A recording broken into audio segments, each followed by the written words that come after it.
Hello, everyone. Welcome back to another video where I talk about levels and see whether or not I like them. And today's video topic is about bad gameplay from good levels. Pretty self-explanatory. When there's a level that I think has some pretty good decorations, but when it comes to gameplay, it's not the sharpest tool in the shed. Okay, now the reason I say good levels instead of levels with good decoration but bad gameplay is that in my opinion, even if the level has some terrible gameplay, it can still be a good level, and also that's how it's a bit too long for me. In fact, in one of the examples, the terrible gameplay can actually be of help with the level's theming. And at the end of the day, I see Geometry Dash levels as an art form nowadays, a canvas if you will. Once again, these are my opinions, and if you don't agree with them, then more power to you.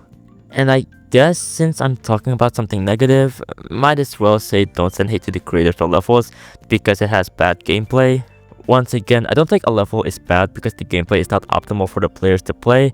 I just want to talk about some funky gameplay and some good levels. But anyways, with that out of the way, let's start the video starting with...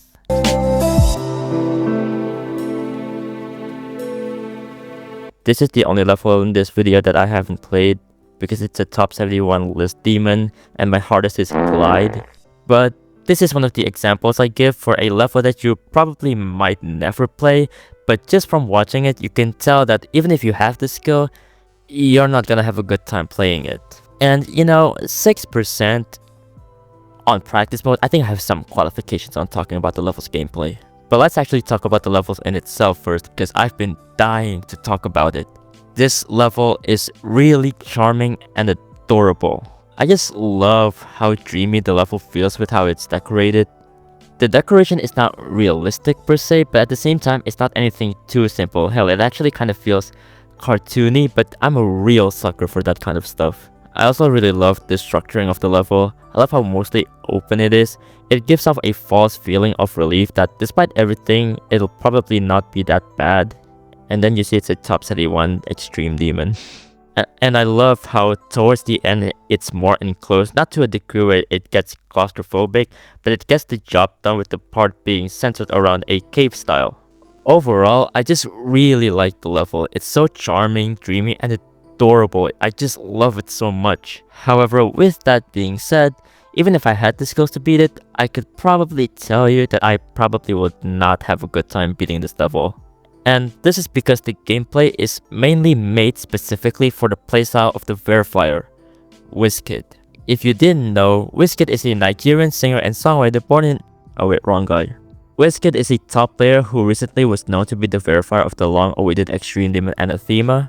However, Wizkid is not only known for being a top player, because he's also known for his spam ability. To put it lightly, his spam abilities are inhumane. While he's not the only person to have this type of spam ability, he is one of the most prominent figure in terms of fast spammers. He's also somehow one of the least problematic spammers from what I've seen. Seriously, what is with these people?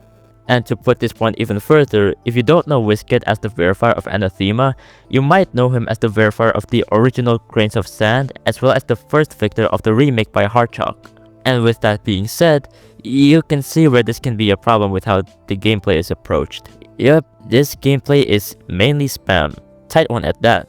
Now here's the thing. I actually don't mind spam gameplay. Hell, I actually think it's one of my favorite types of gameplay. I even made a whole level based around spam gameplay because of how much I love them. But I do think there are times where the spam is a bit too much. I know that the infamous mini wave spam part is only activated when you go for the coin route, but even in the normal route, I think the spam is a bit too iffy even if you're a top player. Look at this spam, bro, my ass could never. And the worst part is, the other gameplay elements isn't any better. There's of course more spam, especially the blue orb spam in the beginning, which I still don't know how to pass it. Not that I'll go for it anyways, but you know what I mean. And the fact that all of the other parts in the level looks much more easier is also just kind of a weird gameplay choice. Like the cube in the sky part looks significantly easier. And besides this being an example of gameplay that would not be fun even if you only watch it, this is also an example of gameplay being too inaccessible. Now I'll admit, Wizkid, kinda funny. British people are funny. But you know how people complain about top levels because they claim it's only fun for top players? Well, I don't agree with that sentiment like at all, there comes a time and place where levels like Check Steam might want to tone it down a bit. Not saying the gameplay of Check Steam should change, I think it's a bit too late for that, but I think you know what I mean. And you know what the funny part is? Whiskey doesn't even like playing it. But yeah, I still think Check Steam is a pretty neat level. I just think that the gameplay is a bit questionable.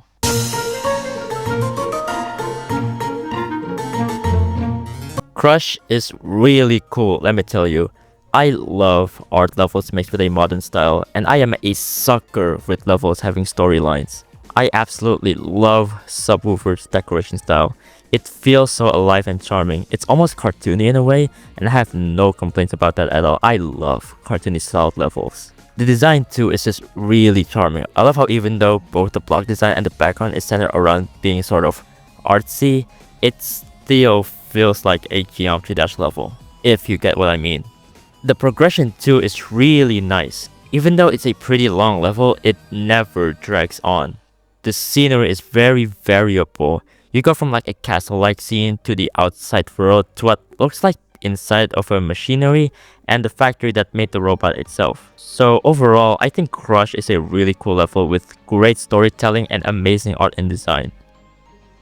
I do want to talk a bit about Subwoofer though. In my last video, the other one. Thank you. Some people were actually shocked that Subwoofer is part of the good creators bio, and while they may be jokes, I have seen some people that share the same sentiment, and I kind of disagree. Subwoofer is someone who I think has an ability to create engaging levels with how he approaches level making, with every little detail having so much care put into them, and his approach of storytelling in a level is also really unique, unlike any other creators that do so. However, when it comes to gameplay, then they do have some points that I kind of agree with. I do agree that Subwoofer's biggest, or at least one of his biggest weakness, is his gameplay. This is actually a problem with a lot of levels that has extremely good decoration. They tend to kind of lack replayability due to how unfun some levels are.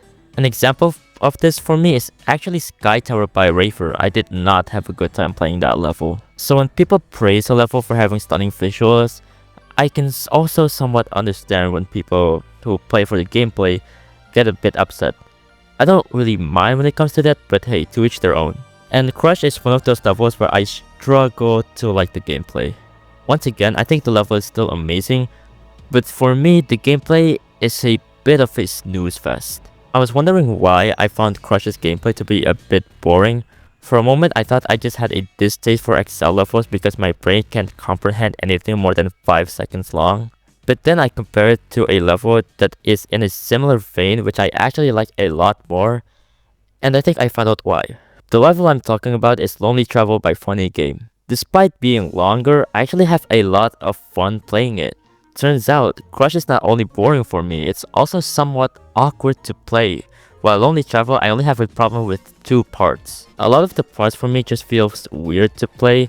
Like I think the part after the first ball for me feels a bit odd, and the wave, while not hard, has some pretty questionable gaps. The ship in the dark part has some pretty weird movements for me. Doesn't help that the lasers are randomized, making the part feel more awkward to play and a bit unpredictable. Despite a part with the moving part was also a weird part for me to play, same goes to the ball part with the moving parts. And the last robot is also a bit iffy for me.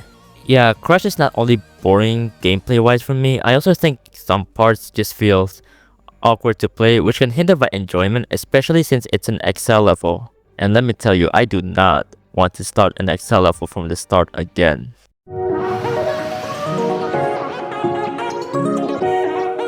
This level is cute. It's just a level where Mopan turns his friends into boss fights. Like, come on, I can't hate the level for that. I also really love how the level is filled with inside jokes from his friends. And while the decoration isn't anything too special, for what it is, I think it works with what Mopan is going for. And sure, some assets are traced and taken from other levels, but I can somewhat excuse this one because one, the cubes for the boss fights and the other icons is really just a game asset and not from a texture pack.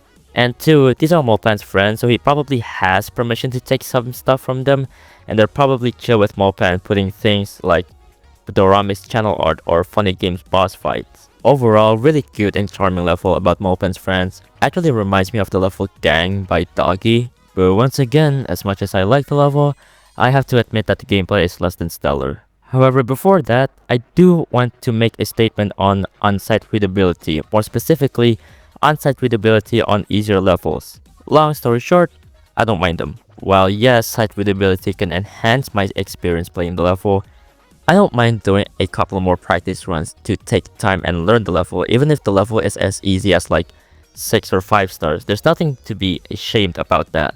At the end of the day, Geometry Dash is a trial and error game. You kinda have to expect dying multiple times in the level if you didn't learn it. And as you can see, this level is a boss fight level, so you actually do have to learn its movement so you can avoid its attacks. This is why I kinda have a problem with jump indicators, because sometimes creators put it in the most obvious place possible.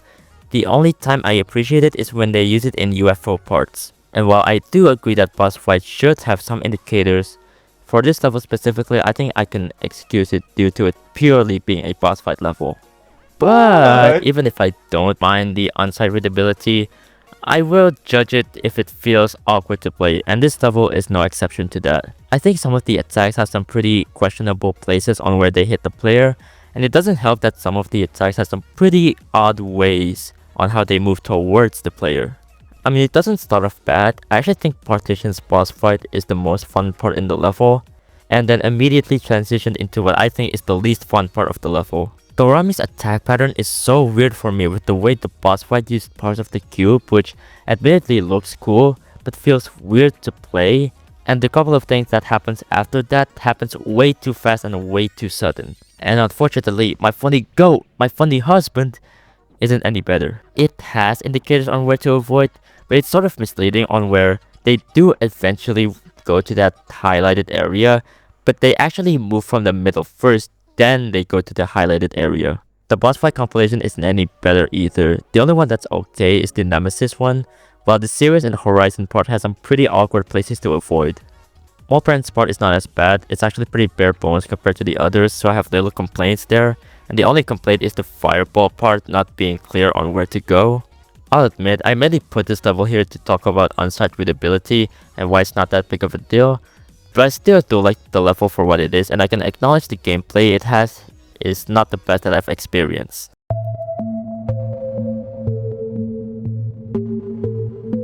Okay, wait, this is what's actually pretty interesting. It's the only example here that I can think of where the quote-unquote bad gameplay actually contributes to the level and enhances its theme. But let's talk about Save As. This level and its depiction is, to put it simply, terrifying.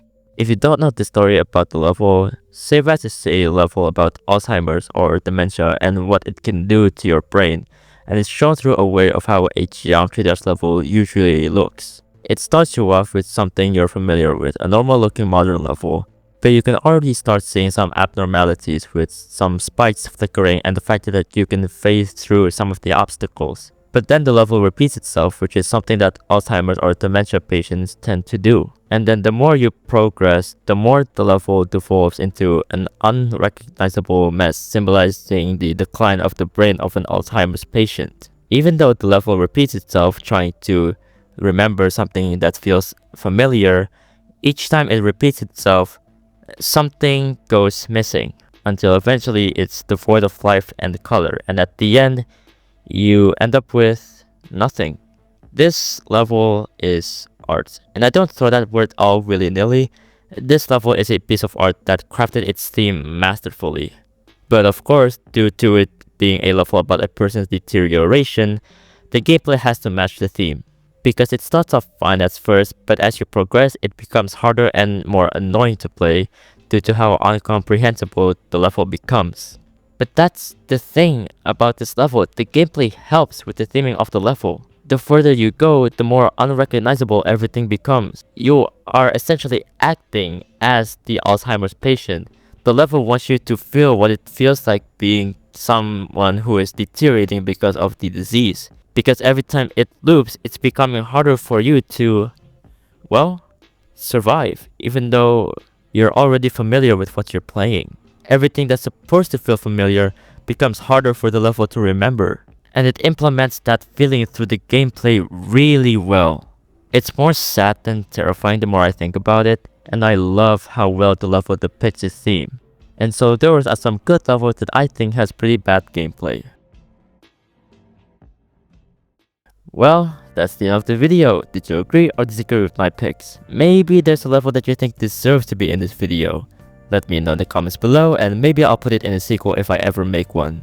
And if you enjoyed this video, make sure to leave a like and subscribe since I'm trying to hit 4K by the end of the year. Oh, and if you want to support me even further, you can buy a commission from me down at VGen, where you can commission a headshot, half body, full body, a banner, or a thumbnail. That's all I have for you today. I'll see you all later. Bye bye.